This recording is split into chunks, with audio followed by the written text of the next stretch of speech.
So as I was doing my things that I was doing earlier today, I was thinking about what was going on with Donald Trump and the promises that he made. He didn't want to get into any new wars, wanted to focus his attention on domestic issues and trade policy.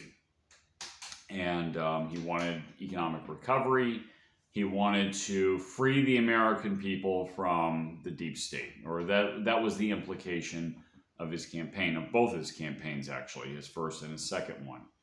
I should say, first, second, and third. His first presidency and his second term as president.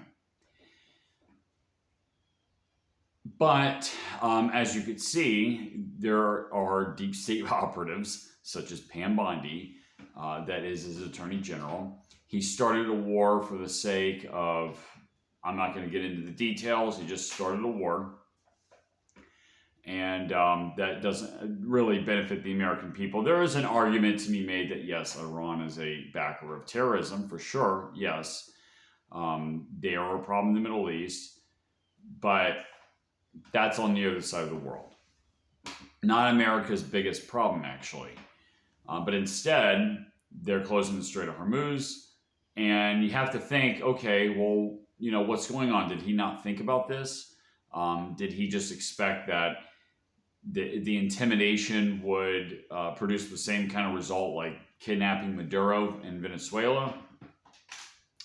Relying on hope and not having a backup plan is not a strategy.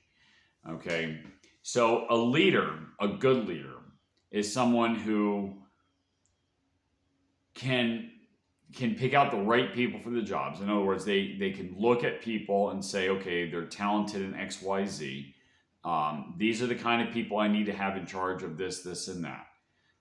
These are people, there's some people I can trust, some people I can't trust. Then there's the long-term implications of what you do. So you also have an eye on what the long-term consequences of what you do.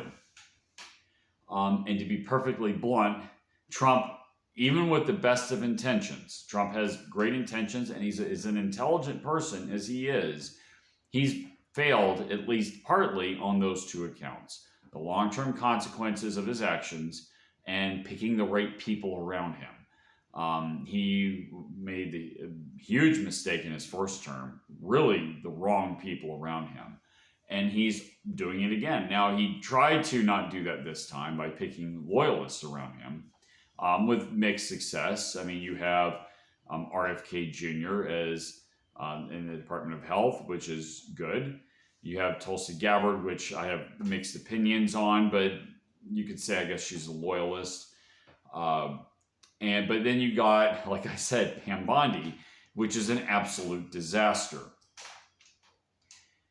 Not only that, but you have to question, what is Trump's long-term strategy? Did he not think about the different possibilities of what might happen with the strike on Iran? Did he not consider the possibility that they would not be intimidated? What's the backup plan? You get yourself in trouble when you don't have a backup plan and you don't have a back down plan, but you have a double down plan. So the only thing he could do is escalate. That's not a good place to be. So Trump, I think, is fantastic in a lot of ways. The problem is that he's not a strategic thinker.